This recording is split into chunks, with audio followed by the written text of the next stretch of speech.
you look at the evolution of companies in the past 10 years, HR plays a lot bigger role now than it did in the early times of my career. HR was thought of as more of a policeman. At Elements of Culture, we sit down with experts in leadership and team building to explore the DNA that drives a thriving organization. Welcome to Elements of Culture. My name is Taryn, and I'm joined with my co-host, Julie, today. And I am so thrilled that we have the honor of having Ryan Lavelle with us today. He is the founder and CEO of Mpowa.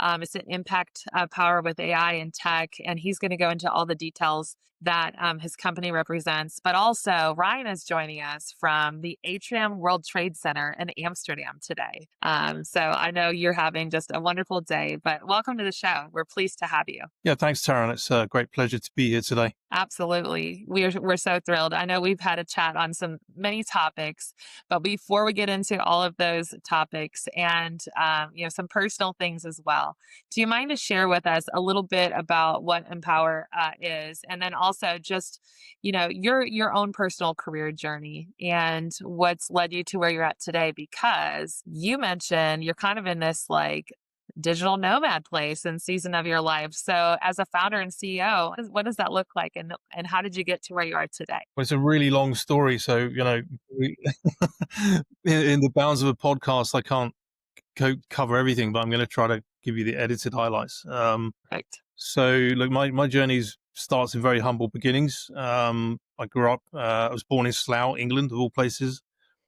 There's a famous poem called "Come Ye Happy Bombers" that was written about Slough.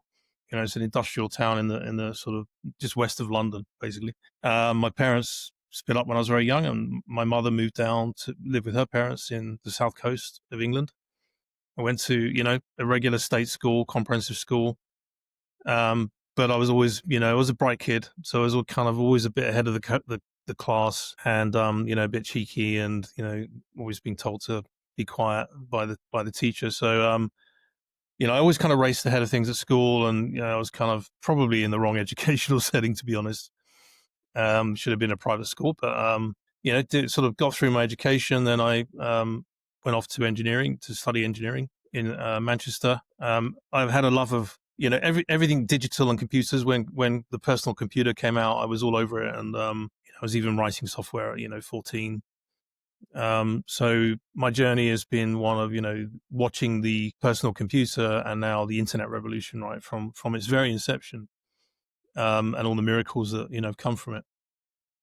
Coming out of that, I went into banking. So I kind of, did well in my studies and got an opportunity to start my career in an investment bank, where I was introduced, luckily through family connections. I got into Bank Paribas, and I was quite surprised to learn, how a bank actually works. And I just saw a lot of frankly, gambling. Financial services is a polite term. So I was quite shocked, as a young guy coming into this thinking, I'm going to work in a bank, it's all about money and helping society. And, there I was sort of trying to figure out my place in this industry from a young age. I'm quite ethical at core, and I didn't really know how to cope with it. But I went along with it. Just was a young guy just making money and succeeding and sort of growing and learning in the industry. Eventually I left the merchant bank and I went out into software companies. And ultimately, the company I joined after I left the bank was acquired by an American company. And I was sent to New York in the year 2000 to train the local teams on the product.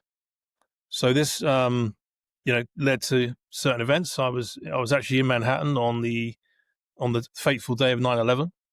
And that, really sort of gave me a big shock, really sort of opened my eyes to the world not being perhaps as, nicer places as we think. And I, went through a whole journey myself of relearning, challenging my own sort of perceptions of why things are the way they are. So sort of through that, I found purpose. I wanted to have more impact in the world and, take a different track than I'd been on up to then. A few years later, I met an African lady on a business trip to London. And, that made me decide to move back to London. We got married. And, I got through that, got a lot more involved in Africa and the problems with Africa. So fast forward another few years, actually moved to Holland. I spent 8 years in the Netherlands working in the banking sector there. And finally, in 2018, a number of things happened, but, including the run up to COVID. And I decided to, branch out and start my own business, to have, really to bring all my skills, expertise, and networks to bear on the problems of Africa. So that's my personal journey. In terms of Mpowa is really a business that is designed to impact at scale, really with the focus on, the human. There's a lot of people out there talking about technology or carbon or, clean tech. But we're really a business that is focusing on what people, the needs of communities at the human level, and trying to sort of bring, ethical capitalism, market-based solutions to these problems. Ryan, I love what you said about ethical capitalism. And so talk to me a little bit about your journey of building Empower and the team and the people and how you embed that, and not even embed it, maybe some people have that innately in them, but how you motivate and speak to the principles, the core principles of your company. Yeah, so we made a decision about 18 months ago when I learned about B Corp as, a movement and a new sort of way of going about business. We made a conscious decision to join that movement and to, shift Empower towards being a B Corp. We haven't yet reached this, the level of, impact metrics and data we need to get the certification, but that we're on that journey. We're in the middle of that journey as we speak. I think that, ethics and values and, the human side of business should be at the core of what we do. That's what attracts the right people. Attracts and retains them because they feel that they're not just what they do in day-to-day life, the business, what what motivates them and what they care about, is intrinsic to the work they're doing as well. Both in how we treat our own team, but also respect for community, respect for planet, and respect for the bigger things we're all looking for in the world. So I've tried to really create a company that has that ethos that, if you wake up in one morning and say, where would I like to work? It's that, it's that company where you can feel your values are aligned with your work. And there's no conflict. It's an open door management policy. We don't have kind of like Chinese walls, it's a very flat structure, open communication, light governance, but also, strong where people break the rules and we have, you have to have hard conversations. We have them. That's really how I operate. And I like to, I recruit people who, reflect those values, that want to change society and their communities. And, they're looking for that opportunity to be in a business that's doing that, is dedicated. That's beautiful, Ryan. Do you feel like, are there many companies that have that type of approach? Do you feel like, when we were talking earlier, you mentioned just a couple of things, and you briefly touched on it too, is there's such a need to focus on people. Do you feel like corporations have done a good job focusing on the people? Do you feel like there's a shift in that within the cultures? I do think there is a change. I think you look at the evolution of companies in the past 10 years. HR plays a lot bigger role now than it did in the early times of my career. HR was thought of as more of a policeman, in the early days of my corporate career. But I do see, as ESG and these sort of mental health type policies and standards have become more prevalent. Companies are, at least trying to make, to put more effort onto welfare of their employees. But, for the bigger companies, I think a lot of that, is more regulation driven than it is really at the DNA level of the business.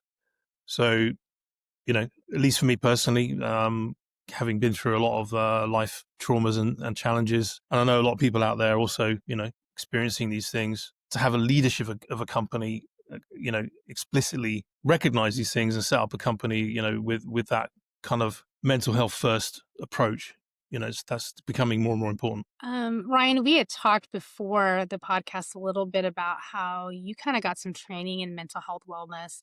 and how you're a big advocate for that. Talk to me a little bit about that, because I think currently in the world, companies are currently still struggling with that. I think they've made small steps toward that, but talk to me about why that's important to you, and talk to me about how that's changed the culture of your own company. Yeah, so I observe just general in society at large. There's a lot of stress factors. There have been a lot of stress factors in the recent years. There's conflicts going on within and without social units. There's a lot of intergenerational conflicts.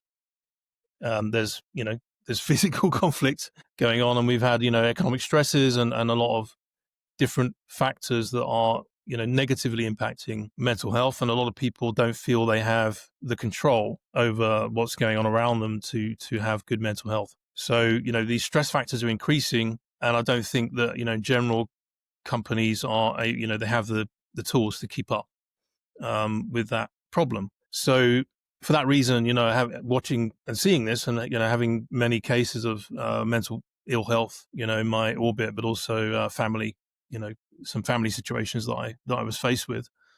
I just felt that I took it on myself to kind of get educated on this subject, basically. And there are ways that we can create early intervention systems within companies if we're conscious of it and we have the right approach, sensitively, of course. You don't want to be quizzing people all the time about their mental health situations, but you can, as I said before, we spend a good 60%, 70% of our adult lives working with other people, and if we're able to create a corporate culture that is observant of people's well-being and catches things early and has the right pathways to get them helped in time, early intervention, like all disease, including mental health, is the key. It's the key to solving it and preventing it having worse impacts. Yeah, I agree, Ryan, and I love that you personally decided to take a course and just educate yourself around mental health, because so often what we see is it's language. Companies are using the language, but they're not actually, like you said a moment ago, making it their culture. They're implementing things, but it falls on someone else's shoulder. It's almost like as leaders, they're not fully taking on that responsibility and ownership to change the culture, or that's HR's department, or that's so and so's department. But I think at the core of it, it's something that we all as individuals need to be more aware of, so that we can impact not ourselves as an individual, but also the team that, are around us. What would you say for companies and leaders that aren't really sure where to start? Like for you, you kind of dove in and did some self-educating on that. Is it tools? Is it resources? What do you recommend if they want to grow in a healthy way and truly make an impact for their culture? Yeah, I mean, there are many great organizations out there. Like in the UK, we've got great mental health charities like Mind. If you're a more mature organization, you just need a kind of like a place to start or a framework. I would recommend or encourage CEOs to reach out and talk to these organizations. There's tons of resources online available that you can look into. How to set up mental health first aid champion systems inside your company. But at the end, it all starts with that awareness and that willingness to kind of shift your own personal beliefs. So I think it always starts with the leader, the CEO of the company has to kind of have an intrinsic understanding and emotional, animus or commitment to that issue. Because everything flows from that. If the leader is sort of understanding how important it is to the business that, and actually, if you look at the statistics, like poor mental health is having a massive economic impact. Yes. So it shouldn't be seen as we kind of got to do this mental health thing. It should be like, because we care about our employees and we actually want our employees to perform well at what they're doing. So it shouldn't be seen that way. It should be seen as a good business bottom line. It's a good investment, in the business to optimize people's mental health. Yeah, Ryan, no, I totally agree. I think it is an investment. I don't know that all companies see it that way, because they're looking at the statistical ROI of it. And I think there is. I think when you have healthy cultures, I think there's a lot of things that it impacts. I think the individual's health it improves. I mean, there's so many companies, and being in the insurance background, I can tell you that, you see the same health situations in certain companies because the stress is creating that. And so for a company, I don't know that they're really thinking about, hey, this could actually help our overall bottom line. So I totally agree with you on that, that it is an investment in your employees. Ryan, talk to me a little bit about, we talked about the human element and compassion. And I want to talk to you a little bit about how you're processing and building. And I know you are currently doing some initiatives in Africa as well, but talk to me a little bit about why that's important moving forward for companies as well, because we are seeing that there's a new younger generation that does care about those things, and those things are very important.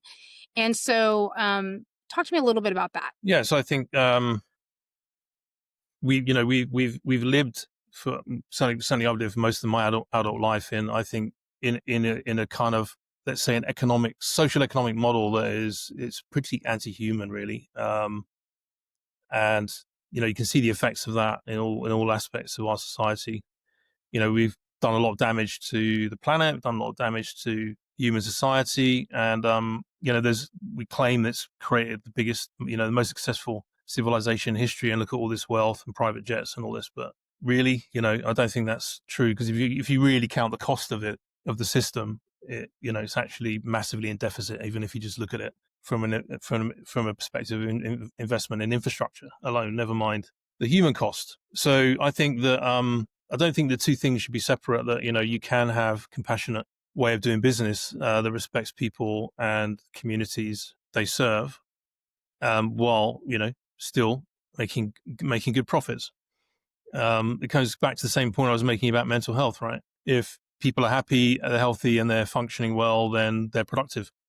They're more likely to create innovation, they're more likely to come with ideas, and they're more likely to grow your business or do good things for the community. So yeah, and I think that's kind of the macro view. But on a deep personal level, I think that we've lived through this traumatic time, and society is calling out for that, compassionate leadership, to kind of take us through the difficult times that we've been facing as a society, with all the problems we're facing. So helping others first, comes naturally to me. I've been doing a lot of it in Africa, but but it also starts at home.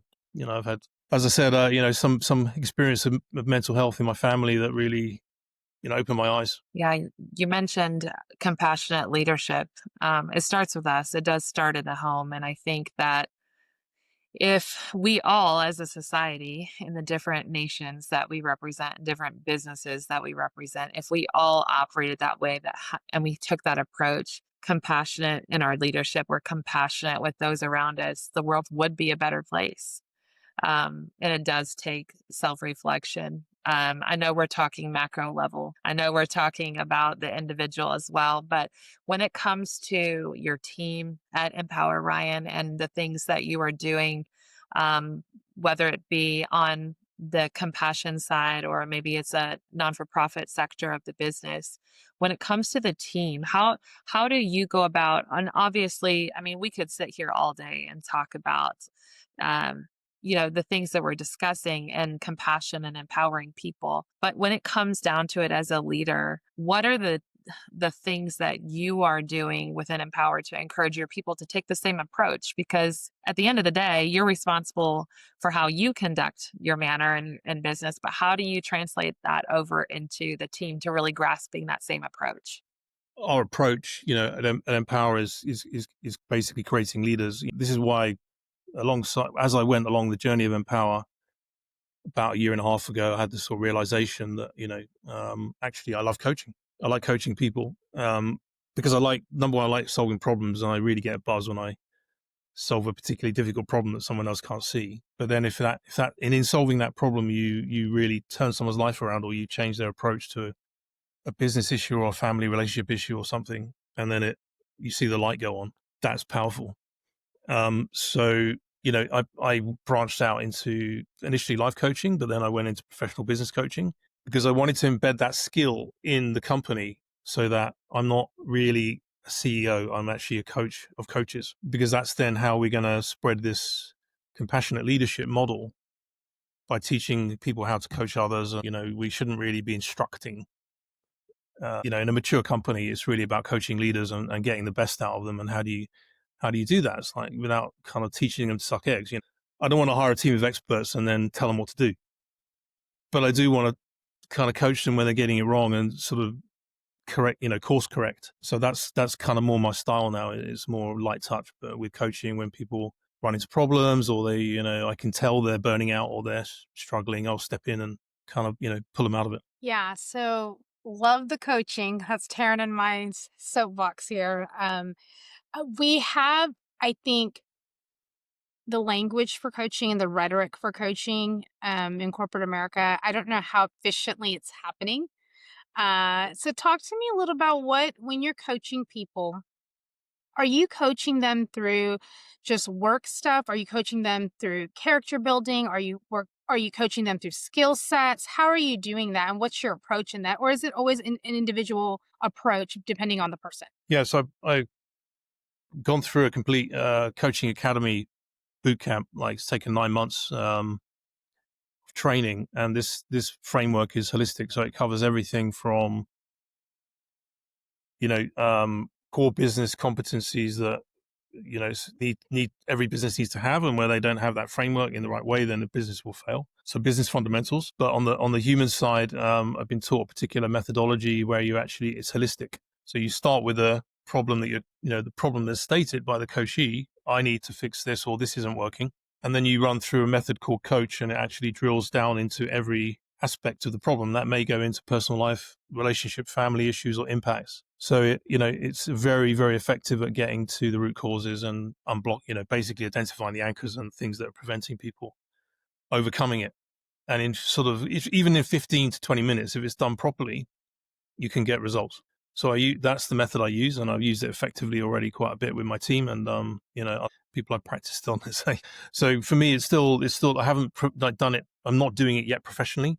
I'm using it within the company, but I intend to get out and actually do it commercially as well when I have more time. Wow, that's amazing. I think like you said, being self-aware and educating yourself on how you can make an impact on your personal life, but also to really invest in the ways that you can help build your team from that coaching standpoint. Because so many of the leaders that we talk to, you see this trend with compassion and transparency and really supporting your team members in a different way than what, corporate used to look like. Because it's certainly come far away from this buttoned up, rigid type of culture that it's had a reputation for. And the trend has been such a level of transparency and humble leadership, I would say, um, which I think is needed. We do all live in a world where there's so much going on, and our worlds, especially with technology, everything kind of intersects into the way that we operate. And at the end of the day, we are people. We want to make an impact, and that can look different when we have a great coach alongside of us or a great boss who's cheering us on instead of, Yeah, and I think you said it. hurting us. You said it really well earlier, which is like the best coach is the discipline of the market, and we're heading into a big social transformation now with the Gen Z, coming up, and they're just not going to tolerate the things that our parents tolerated. So that's going to create a heck of a lot of transformational pressure on businesses to think and act differently in the way they do things. So if you're not on that, if you're not already thinking that way and operating that way, you're going to get left behind by the market itself. So it's no longer a nice to have. It's an essential. Yeah, absolutely. And Julie and I have had many conversations about the generations at work. And, I think the beautiful thing too is that we all have something to learn from one another. Instead of just taking it as this is the way we've always done it. No, actually, we can learn something new, right? Or like you said, they're not going to tolerate it. And they will speak their mind. They will speak Yes, their mind. the other thing I love about one of the great things about the internet, and we can do things in a global way now, a decentralized way, and a more, therefore a more inclusive and a more diverse way that brings in different cultural perspectives and different ideas, which, is a strength to any business, right? If you embrace that and have a globally diverse team, it can bring new perspectives, So there's a lot of opportunity around today that there wasn't 10 years ago when the technology wasn't really there to do it. Yeah, I absolutely agree. Now, you mentioned you're kind of in this new season in life for yourself personally, but also with work as you continue to build Empower. But you mentioned you're up because I said, Ryan, are you based in London? You're like, well, I think I'm officially a digital, nomad. So, what does that look like for you right now? Yeah, I mean, it's funny because I'll tell the anecdote actually of a realization I had a few weeks ago. I was doing my Sunday morning walk on the beach I've been staying with family for a few months in Sussex, and I was walking on the beach, and there's this particular beach where I go, and it's sort of the tide goes out, and then there's this kind of rocky promontory that kind of emerges from the water when the tide goes out. So you can actually walk out onto these rocks and wander along. It's about a mile, route. And I came to a certain point in this route where it was sort of submerged. And I could see I can kind of wade over here, but I can't see what's on the other side. If I go over there, can I get back to the shore? I wasn't sure.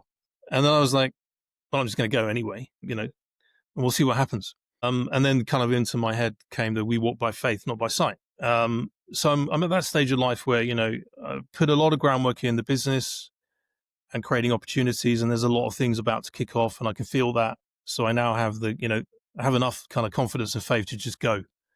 For me, practically, that means I've left England for the time being, and it's the third time I've got off the shores of the UK, and I'm in Holland at the moment for family reasons for a few weeks. But then I'll be going to Texas. I've been personally invited to an investment symposium from an impact accelerator that I'm working with.